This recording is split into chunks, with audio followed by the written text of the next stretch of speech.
I never knew my wife had a snake as a pet, not until after our wedding and she was moving her property into my house. She brought out the snake from its cage and let it free in the house. When I came back from work and saw the snake and I attempted killing it.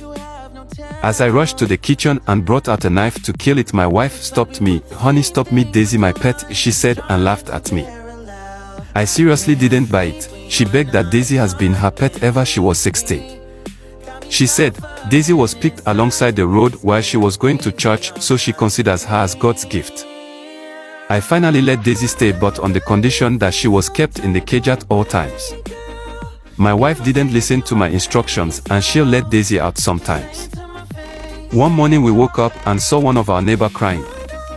When we requested to know why, they said their son was taken away while everyone was asleep. I suspected Daisy, but my wife would defend her to any length. To even make matters worse, Daisy didn't come out to eat nor do anything 5 days after my neighbor's son went missing. I refused bringing in any visitor to my house after my boss had an encounter with Daisy and sacked me. Another thing I noticed was that whenever I'm making out with my wife, I do notice Daisy staring at us.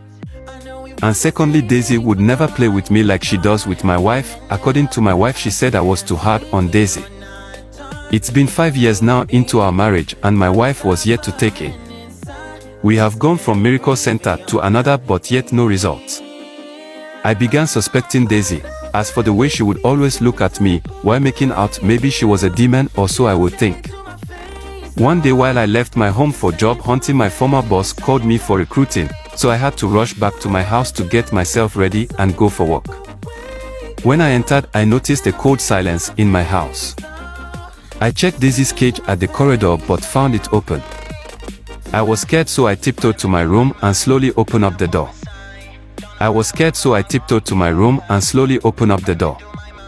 When I entered, I saw Daisy walking towards the door. My wife was on towel, sweating and looking tired.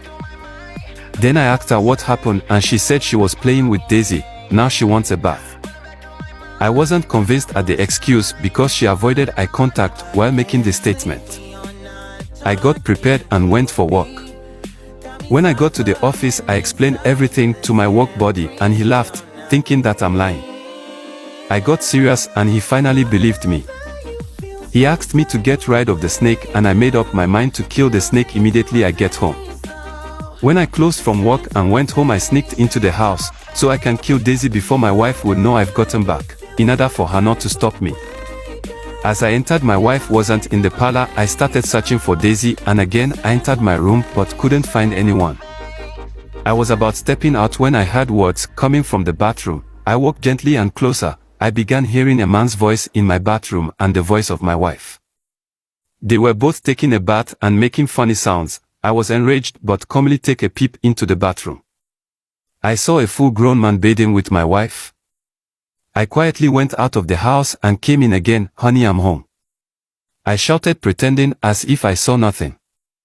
As I stepped into the room, I saw Daisy walking outside the room while my wife was dressing up after bathing. I searched the room but couldn't find anyone. The next day I told my buddy everything and he promised to send me to another branch outside the country. I moved, leaving my wife and her spiritual husband Daisy alone without their notice.